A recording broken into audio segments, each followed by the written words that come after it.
নমস্কাৰ। পাতল বেঙুনীয়া এই কাপোৰযোৰ পাতল বেঙুনীয়া ৰঙৰ চব তিনিটা কালাৰৰ ফুল আছে, কলা, ৰঙা আৰু এইটো অলপ সেউজীয়া টাইপৰ। এই তিনিটা কালাৰৰ ফুল আছে, বহুত ধুনীয়া লাগিছে।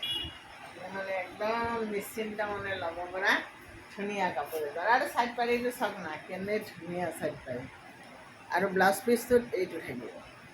ইয়াৰ চাইড পাৰিটো আপুনি ওচৰৰ পৰা চাওক কিমান ধুনীয়া।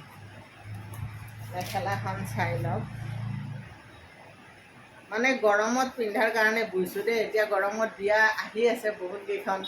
বিয়াত আপুনি গোটেই দিনটো ধৰক ৰাতিপুৱাই যাব আৰু গোটেই দিনটো পিন্ধিব। গৰম নলগাকৈ থাকিবৰ কাৰণে আপুনি এই কাপোৰযোৰ ধুনীয়াকৈ পিন্ধি যাওক আৰু গোটেই দিনটো বিয়াখন শান্তিৰে উপভোগ কৰক। আৰু সেই লক্ষ্যটো আগত ৰাখিয়ে এই কাপোৰকেইযোৰ বোৱা হৈছে। যদি লাগে জনাব, নিশ্চয় পাই যাব আৰু।